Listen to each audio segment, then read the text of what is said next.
Assalamualaikum warahmatullahi wabarakatuh. Waalaikumsalam warahmatullahi wabarakatuh.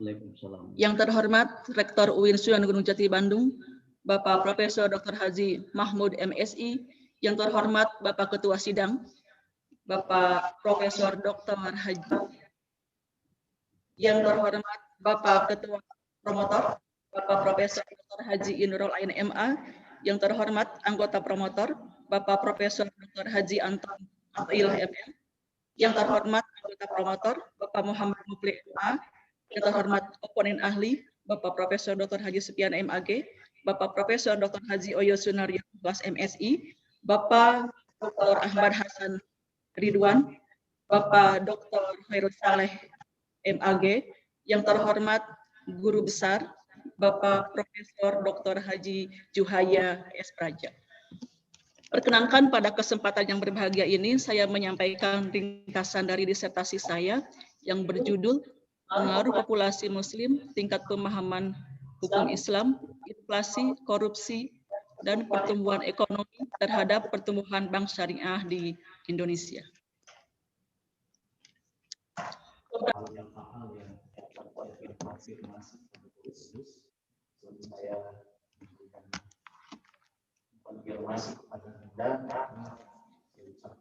Kurang jelas suaranya Pak Khairul Saleh. Oh iya, belum input. Mohon maaf. Ya. Terima kasih. Sebelum saya mengkonfirmasi beberapa pertanyaan kepada Promopendus, saya ucapkan selamat pada Promopendus yang sudah sampai hari ini sudah selesai sebetulnya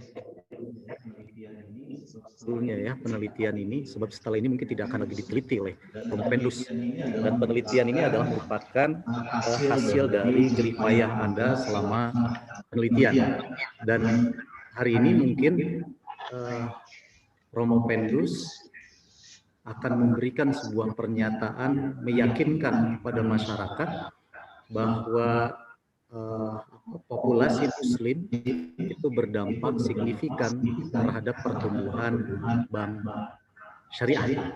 Itu kan kesimpulan pertama ya. Nah, oleh karena itu, konfirmasi yang pertama yang akan saya mintakan penjelasan kepada Promopendus, bahwa kebijakan keluarga berencana itu adalah salah satunya adalah untuk meminimalisir populasi masyarakat Muslim secara politis. Nah, sedangkan penelitian Anda ini menunjukkan bahwa masyarakat Muslim itu akan memberikan pengaruh yang signifikan terhadap pertumbuhan bank syariah. Nah, apa korelasinya nanti antara kebijakan pemerintah untuk meminimalisir pertumbuhan populasi masyarakat Muslim dengan prediksi Anda berkaitan dengan nanti pertumbuhan bank syariah? Silakan. Ya, baik. Terima kasih, Prof. Mohon izin saya menjawab. Berapa persen dari populasi Muslim yang dianggap memberikan kontribusi yang sangat besar sehingga dia dikategorikan sebagai pelaku ekonomi? Karena kan tadi indikatornya ternyata bukan populasi dalam bentuk kelahiran, tetapi dalam bentuk masyarakat Muslim yang beraktivitas secara ekonomi. Konfirmasi yang ketiga, kalau begitu, apakah ekonomi syariah atau ekonomi Islam secara lebih luas itu merupakan ekonomi yang khusus untuk orang Muslim atau dia menjadi ekonomi yang terbuka? Ya, karena Islam itu adalah agama yang rahmatan lil alamin, untuk semua alam, untuk semua manusia, untuk semua umat dimanapun berada, maka saya melihat bahwa ekonomi Islam itu tidak khusus untuk umat Islam, tapi untuk semua manusia. Buktinya buka berarti ya, dia terbuka. Implikasi pernyataan Anda bahwa ekonomi syariah itu adalah terbuka, tetapi yang diteliti pertumbuhan bank syariah itu didasarkan atas dasar populasi Muslim, tidak populasi masyarakat yang memiliki aktivitas ekonomi. Gimana menjawab ini?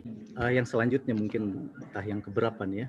Selanjutnya, bahwa ekonomi Islam itu adalah ekonomi yang terbuka, kemudian bank syariah itu juga merupakan bank yang terbuka, maka kemudian market share bank syariah dengan pertumbuhan market bank syariah dengan tingkat populasi masyarakat muslim itu ternyata tidak berbanding lurus kan? Ya, tidak berbanding lurus. Pertanyaannya adalah perbankan syariah, apa bedanya kehadiran perbankan syariah sebagai bank yang memiliki salah satu ciri memberikan solusi dari persoalan kemasyarakatan dengan bank konvensional? Akan tingkat pemahaman, maka jawabannya adalah kenapa market share itu tidak dapat diserap oleh masyarakat, karena tingkat pemahaman masyarakat terhadap kebutuhan bank syariah itu masih kurang. Itu mungkin yang bisa dipahamkan. Nah, maka bank syariah itu bank secara keseluruhan itu didasarkan atas dasar kebijakan. Seperti misalkan saja dalam tulisan Anda disebut misalkan ada dua aliran. Yang pertama adalah pemahaman klasik yang dipelopori oleh Adam Smith, itu menjelaskan bahwa pertumbuhan dan mekanisme ekonomi itu didasarkan oleh pangsa pasar. Itu kan? Nah, persoalannya kalau pakai paradigma Adam Smith, maka kemudian perbankan syariah juga itu berdasarkan mekanisme pasar, maka dia akan mati sendiri. Begitu enggak? Jadi bank syariah itu pada satu saat dia akan mati. Karena berdasarkan mekanisme pasar menurut teori Adam Smith, dia akan kalah. Lalu bagaimana solusinya biar bank syariah itu tidak mati dari hasil temuan Anda ini? Ya, secara teoritik apa sebetulnya yang ditawarkan oleh bank syariah? Biar dia memiliki distingsi dan orang bisa tertarik dengan bank syariah, karena memang bank syariah itu berbeda dengan bank konvensional. Secara teoritik apa? Sudah ada jawabannya kan? Secara teoritik. Nah, konsep yang Anda tawarkan barusan dalam bentuk produk di bank syariah apa buktinya? Jadi berarti kalau begitu akan ada berapa kalau diklasifikasikan? Nah sekarang, kalau misalkan bank syariah itu menawarkan market share biar dia laku dalam tanda kutip ya, laku di pasaran dengan market yang sangat jelas, kemudian dengan dua akad ini, berapa persentase yang ditawarkan oleh bank syariah terhadap market share dari dua akad ini? Apakah akad tabaru atau akad tijari? Bahwa kalau nanti Promopendus menjelaskan bahwa korupsi itu adalah salah satu yang memberikan dampak negatif perkembangan bank syariah, ekonomi secara luas dan perbankan secara khusus, maka persoalan selanjutnya Promopendus harus lihat bahwa tatkala Rasul dianggap sebagai guru pada saat itu terjadi memposisikan Rasul sebagai pemegang kebijakan ekonomi pada saat itu dalam ya, sebagai pemegang ekonomi, dan masyarakat menganggap bahwa Rasul setelah gulul kan begitu ya, dianggap telah gugur oleh masyarakat. Nah, kalau kita adopsi tentang persoalan kebijakan gulul pada saat itu dengan sistem perkembangan ekonomi yang diteliti oleh Promopendus, apa kaitannya? Kebijakan negara memiliki kewenangan dan kekuasaan untuk mengatur lalu lintas keuangan yang dimediasi oleh lembaga perbankan, baik perbankan syariah ataupun perbankan konvensional. Nanti tidak ada yang korupsi kalau dia tidak jadi pejabat.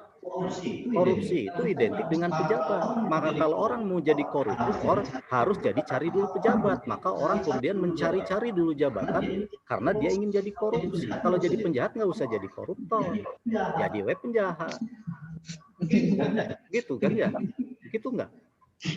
Ya maksud saya nanti bahwa misalkan saja teori Keynes itu, kalau Adam Smith kan negara tidak memiliki kewenangan dan kekuasaan untuk mengatur tentang mekanisme pasar, betul begitu? Nah, tapi kalau Keynes itu menjelaskan bahwa negara itu harus memiliki kewenangan dan berkuasa untuk mengatur lalu lintas ekonomi. Nah, dalam pandangan Promopendus tentang perbankan syariah harusnya ada di posisi yang mana tuh? Yang harus dikonfirmasi ulang oleh saya kepada Anda berkaitan dengan kesimpulan-kesimpulan yang ada di sini. Jadi mudah-mudahan dan diingatkan kembali bahwa ekonomi syariah itu tidak ekonomi tertutup, tetapi dia ekonomi terbuka. Oleh karena itu juga harus dicarikan jawabannya bahwa kenapa penelitian ini menjadi berdasarkan atas tingkat populasi, padahal sejak awal bank syariah itu tidak tertutup, tetapi dia terbuka. Itu. Terima kasih. Selamat. Terima kasih, Prof. Baik, terima kasih Prof. Khairus Saleh. Berikutnya yang terhormat Bapak Profesor Dr. Oyo Sunaryo Muklas, dipersilahkan.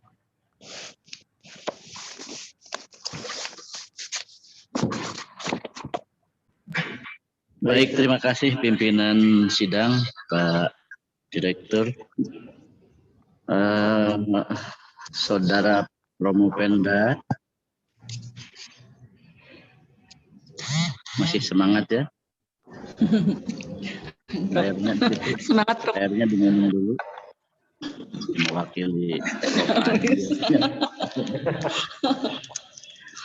takut kelelahan. Iya. Baik, kita lanjutkan ya. Tadi soalnya sudah dikuras oleh Pak Dr. Khairul Saleh ya. CF kalau ditaraskan. Tapi saya ingin memberikan pemengetahuan ya. Apapun tadi yang ditanyakan dan disampaikan itu merupakan pertanggungjawaban akademik ya. Secara akademik menjadi otoritas Promopenda ya. Jadi jangan terlalu khawatir, terlalu takut ya. Kalau memang ini by data ya, by fakta. Saya ingin mendalami apa yang menjadi statement Promopenda tadi, menyatakan dalam kesimpulannya bahwa variabel populasi Muslim itu berpengaruh secara positif signifikan, bahkan ada kata-kata berekornya, positif dan signifikan. Nah, ini saya ingin mendalami ini apakah yang dimaksud populasi Muslim ini terkait dengan literasi keagamaan, sehingga ketertarikan komunitas Muslim terhadap bank syariah ini karena juga didorong oleh keyakinan bahwa melaksanakan keuangan syariah, perekonomian syariah itu bagian dari ajaran Islam, masuk bagian ibadah. Meskipun tadi mungkin oleh Dr. Khairul tadi didalami betul apakah itu juga terkait secara betul secara signifikan atau mungkin ada aspek lain ya, mungkin karena bagaimanapun juga seorang nasabah berinvest itu ya tidak semuanya menabung misalnya, tidak semuanya menggunakan akad wadiah ya, tapi semua itu kan rata-rata juga karena memperhatikan aspek hasil, imbal hasil atau keuntungan dari apa yang diinvestasikan itu. Dari sisi ini Promopenda bisa menjelaskan lebih jauh, silakan. Ya, terima kasih, Prof. Literasi keagamaan, pemahaman terhadap agama bahwa syariah itu bagian dari ajaran Islam, sehingga melaksanakan ekonomi syariah otomatis melaksanakan ajaran Islam, begitu. Dalam kerangka berpikir teori kredo seperti itu, Prof. Ya, baik. Nah, ini novelty yang Prof. Penda temukan dalam penelitian ini, jika dihubungkan dengan teori yang digunakan, baik teori grand teori, middle teori, atau parochial teori, itu kira-kira seperti apa itunya, korelasinya ya, hubungannya atau temuannya ya, sehingga Prof. Penda bisa mengambil simpulan bahwa temuan ini apakah mendukung terhadap teori atau sebaliknya menolak teori, atau mungkin tengah-tengah mengembangkan teori yang sudah ada, baik teori grand teori, dalam hal ini teori credo, maupun teori middle dan parochial teorinya. Silakan. Ya, terima kasih, Prof. Kalau dikit Tertarik nih karena Prof. Penda tadi juga mengungkapkan teori yang sebetulnya menjadi bagian dari teori yang dalam tradisi hukum Islam ini juga dikembangkan, terutama di Indonesia. Tadi teori receptio in complexu. Tapi ternyata jangan lupa bahwa teori itu mengundang antitesis ya. Antitesis, teori resepsi yang oleh Hazairin itu disebut teori iblis karena bertentangan dan dianggap menghalang-halangi hukum Islam itu berlaku di Indonesia.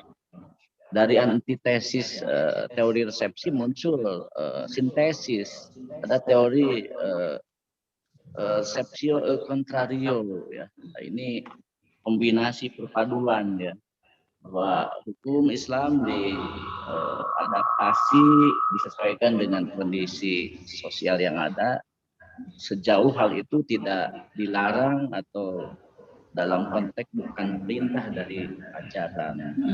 Ini nih harus didalami betul ya, dan saya kira ini hanya itu aja, hanya dipahami saja bahwa teori-teori yang seperti itu juga masih juga menjadi salah satu teori yang diandalkan di kita di Indonesia untuk menguatkan bahwa hukum Islam berlaku gitu kan, dan ini harus juga mendapat perhatian serius dari pemangku kebijakan gitu kan. Sehingga dalam berbagai kebijakan seyogianya kepentingan umat Islam dengan memperhatikan hukum Islam yang hidup dalam masyarakat itu juga diperhatikan. Ini sedikit itu saja konfirmasi ya. Selanjutnya ini yang terakhir saja ya. Saya ingin juga mendengar penjelasan dari Prof. Penda terkait dengan temuan penelitian ini. Kalau dikaji dari sistem ekonomi syariah yang selama ini sedang gaung dan mendapat perhatian dari pemerintah, bagaimana ini menurut Prof. Penda, hasil temuan ini apakah sudah matching dengan prinsip-prinsip ekonomi syariah yang selama ini dikembangkan, yang terdapat dalam fatwa DSM, kemudian ada juga dalam undang-undang yang terkait dengan penguatan ekonomi syariah di Indonesia. Silakan. Pertanyaan terakhir itu ya. Terima kasih, Prof. Baik, terima kasih. Cukup saya kira. Pimpinan sidang, terima kasih. Baik, terima kasih kembali Prof. Oyo. Sebelum ke guru besar, saya juga tertarik untuk bertanya. Penelitian saudara itu di Bank Syariah Indonesia ya, Bank Syariah di Indonesia. Iya, betul, Prof. Ya, kalau subjek penelitian, misalnya tadi populasi Muslim, tentu terkait dengan bangsa. Nah, sekarang ada inflasi dan korupsi yang juga dikaitkan hubungannya dengan pertumbuhan syariah di Indonesia. Yaitu tugas Anda sekarang mendeskripsikan realitas pertumbuhan bank di Indonesia selama periode penelitian. Kemudian yang kedua, bagaimana realitas inflasi dan korupsi di lingkungan Bank Syariah Indonesia, tentu saja ya, bukan di luar itu. Nah, saudara sudah berhasil secara matematis dan statistik menghubungkan antara populasi muslim dengan pertumbuhan ekonomi, kemudian inflasi dan korupsi. Tapi itu baru berhasil menjawab bagaimana hubungan. Belum berhasil menjawab dinarasikan realitas masing-masing baik X maupun Y. Ya, baik, terima kasih Prof. Ya, tapi nanti kalau diperbaiki ini harus ecek kemudian saya ya di disertasi itu kalau nanti harus diperbaiki ya supaya kelihatan banget mana itu wahyunya sehingga mencerminkan disertasi sesuai dengan visi dan misi dan visi UIN Sunan Gunung Jati Bandung. Siap, Prof. Terima kasih Pak Direktur, cukup saja. Terima kasih kembali Prof. Julaya dari Guru Besar. Selanjutnya penguji dari promotor. Yang pertama dipersilahkan kepada Bapak Muhammad Muflih MA. Terima kasih pimpinan sidang. Bu Marlina, kami sangat senang ya akhirnya Ibu bisa maju ke puncak dari studi doktor Ibu, yaitu promosi doktor. Tentu ada hal yang perlu kita tanyakan di sini ya, supaya dapat mengkonfirmasi juga apa-apa yang menjadi pertanyaan kami sebelumnya. Bu, disertasi ini semuanya menggunakan faktor eksternal.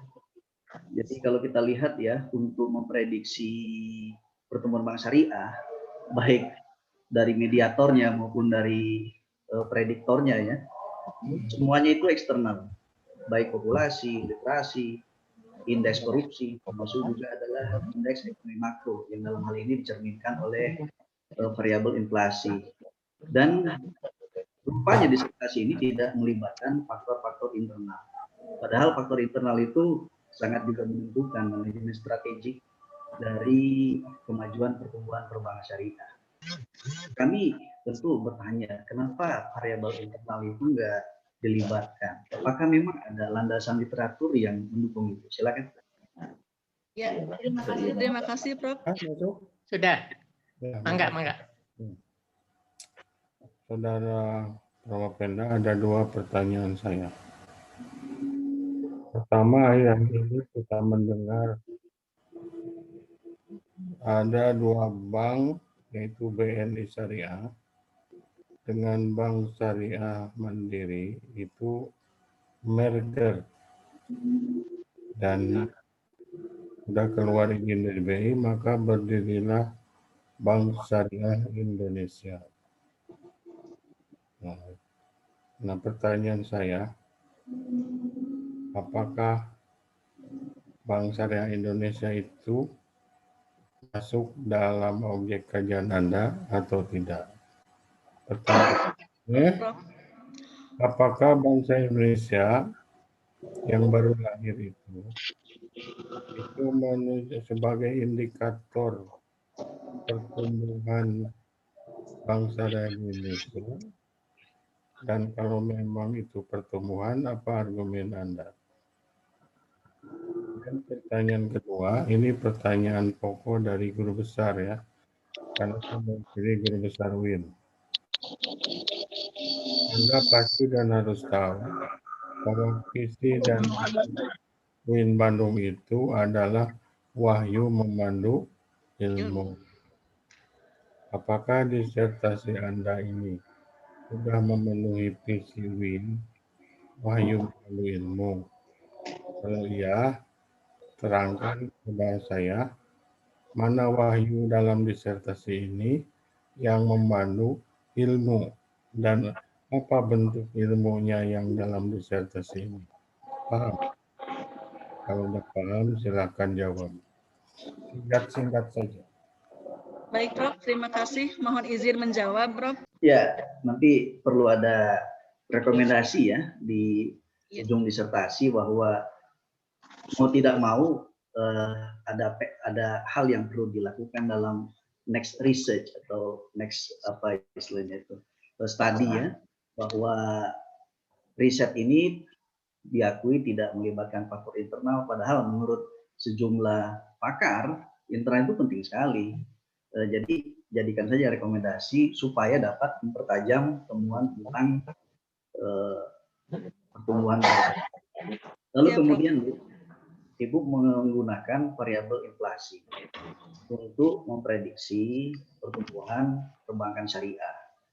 Nah, di sini ada hal yang menurut saya perlu ditanya ya. Banyak kan peneliti itu memprediksi inflasi itu secara langsung saja ke pertumbuhannya. Tapi di sini Ibu membutuhkan mediator pertumbuhan ekonomi. Nah, pertanyaan saya, apa yang menjadi justifikasi penggunaan mediator pertumbuhan ekonomi itu dalam prediksi inflasi terhadap pertumbuhan bank syariah? Silakan, Bu. Ya, terima kasih, Prof.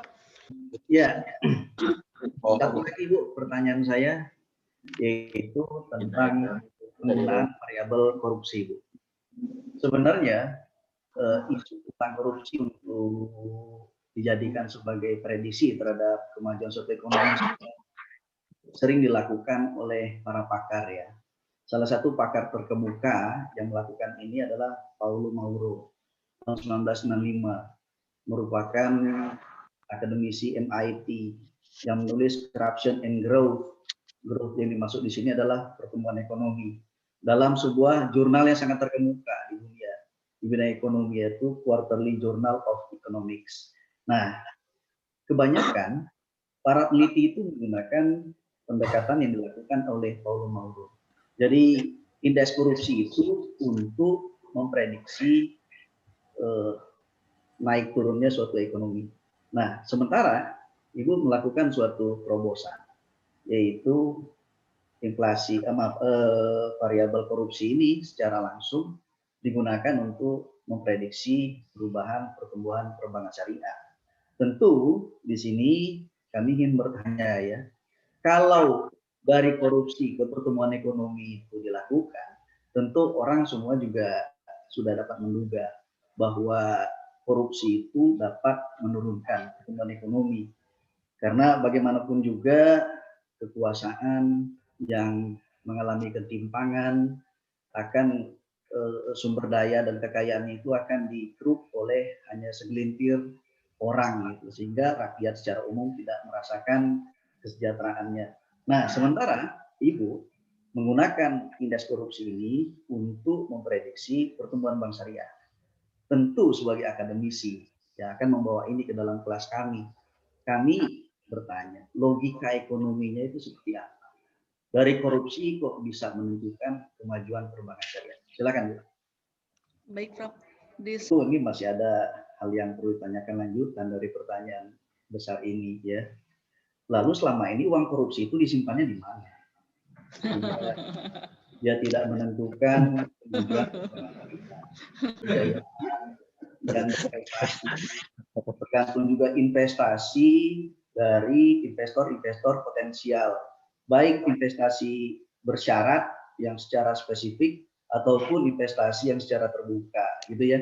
Nah, jadi perlu Ibu telusuri lagi logikanya, bagaimana korupsi itu bisa mempengaruhi DPK, pembiayaan, karena angka-angka pertumbuhan itu ya tergantung pada angka-angka itu semua, gitu. Jadi disertasi ini sebenarnya perlu ada revisi sedikit ya, bahwa perlu dari korupsi itu logikanya masukkan urusan pembiayaan seperti apa, DPK seperti dan sebagainya seperti apa, dan Ibu juga perlu lacak juga selama ini dana korupsi disimpan di mana.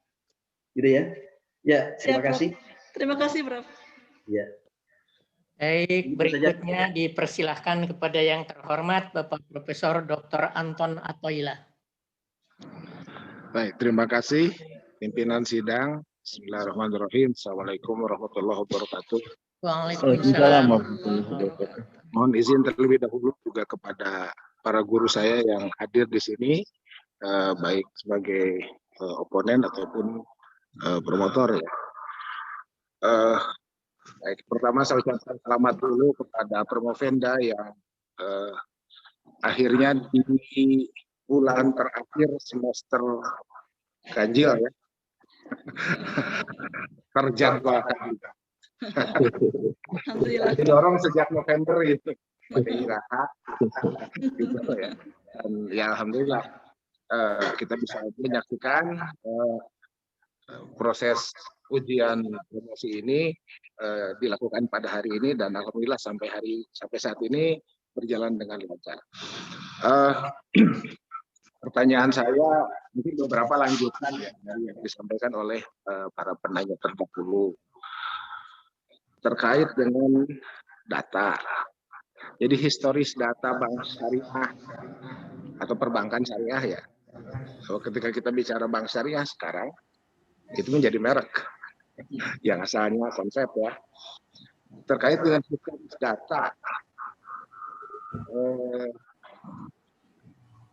apa yang harus kita lakukan agar kita bisa memprediksi, mengestimasi, nah sekarang masuk ke institusinya, BSI ke depan. Terkait historis data, kan penelitian ini sampai 2018 ya. Ya. Itu. Nah sekarang lanjutannya, terkait dengan historis data, apa yang harus kita lakukan? Kasih. Agregasi.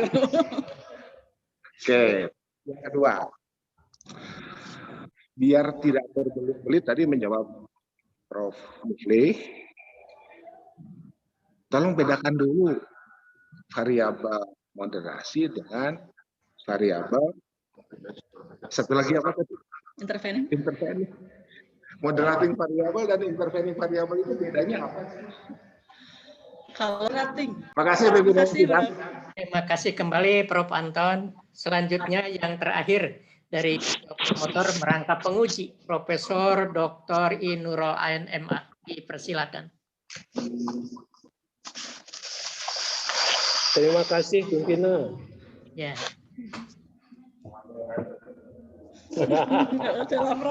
Ya, suruh minum dulu ah. Karunya KPW.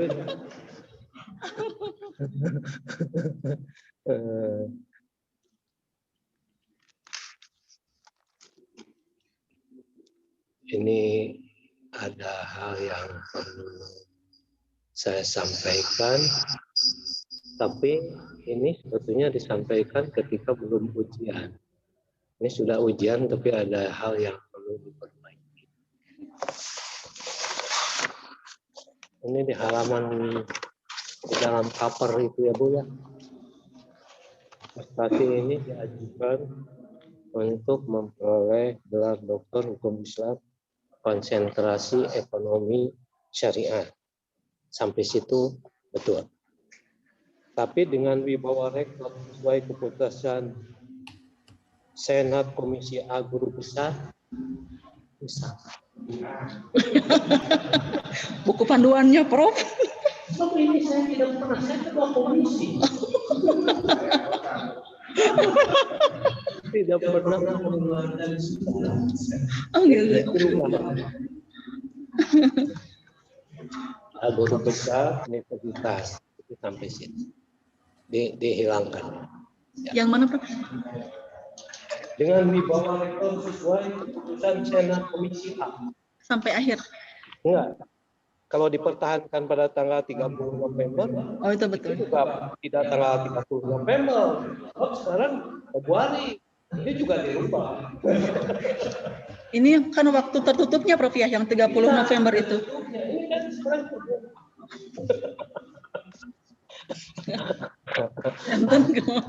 Jantan dibuang.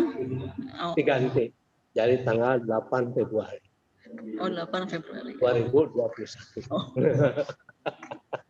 Siang, Prof. Supaya tidak menimbulkan pemikiran yang macam-macam. Terima kasih.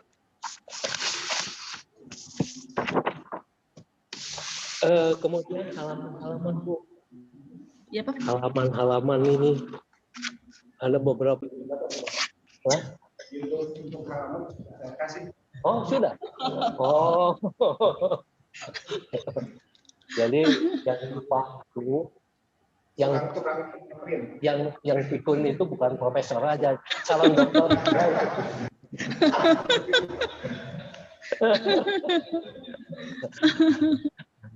Begini Bu ya, saya mau tanya, ini pengaruh populasi Muslim, tingkat pemahaman dan pertumbuhan ekonomi terhadap pertumbuhan bangsa. Ini kira-kira bisa dikatakan syariah nggak? Kalau pengaruh kayak begini itu syariah apa bukan? Masalah pintar. Tadinya saya kalau Anda nggak bisa, saya mau tanya Pak Yusuf Profiki. Tapi Prof, kalau korupsi ada ayatnya gitu kan, inflasi ada hadisnya gitu kan Prof ya. Ke populasi Muslim walaupun doif tadi Prof ya, yang Fazil Wadud al Walud. Ya boleh lah. Itu ada hadisnya gitu Prof.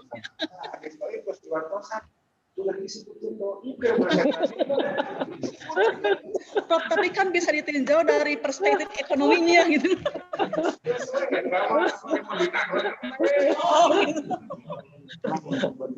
Saya ditaruh jelaskan. Sebab kalau nggak bisa, mestinya kalau itu harus dijawab, memang harus dijawab oleh dokter Yusuf Profik ya.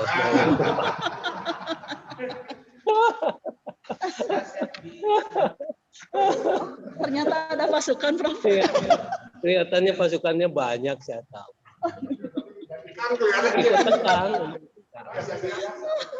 Biasa.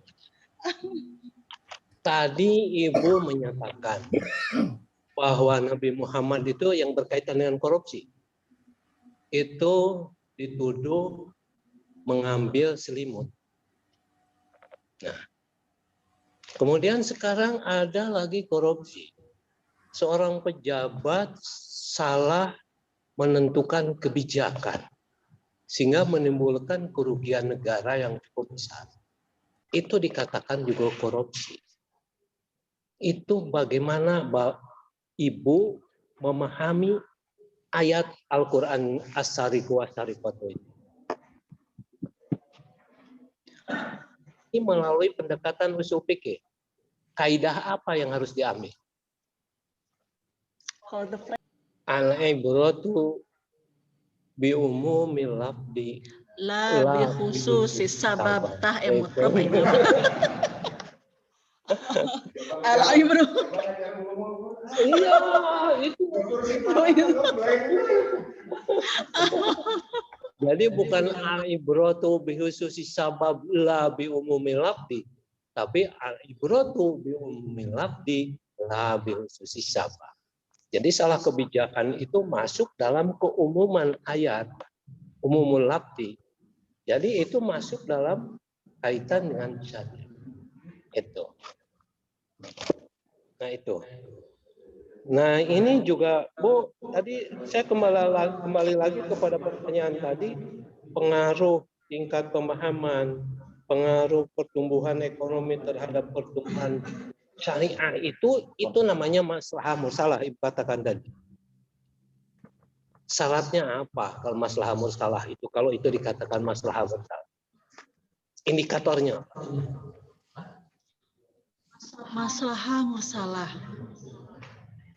tidak bertentangan dengan dalil yang ada, Al-Quran, tidak bertentangan dengan hadis, untuk kepentingan masyarakat umum. Terus satu lagi, kaum cerdik cendekiawan di bidangnya. Jadi pertanyaannya tidak yang bisa dijawab dua. Kaum cerdik cendekia yang ahli di bidangnya. Ahli di bidangnya itu adalah idola saya di ruang. Ya, terima kasih pimpinan, cukup saja sekian. Terima kasih pimpinan. Terima kasih kembali Terima kasih, Prof. Ya, Bapak-bapak yang saya hormati, sesi pengujian sudah selesai. Kita akan menyimpulkan kelulusan dan status IPK yang bersangkutan. Kalau nilai dari TU sudah ada di tangan kami di pimpinan sidang. Apakah perlu istirahat atau diumumkan dulu saja? Istirahat dulu, Pak. Pimpinan. Ya, Dipersilakan keluar. Oh ya. baik silakan Penonton juga keluar. Siap, Prof. 3 menit ya kurang lebih. Menentukan nasib. Terima kasih, Prof. Ya, mangga.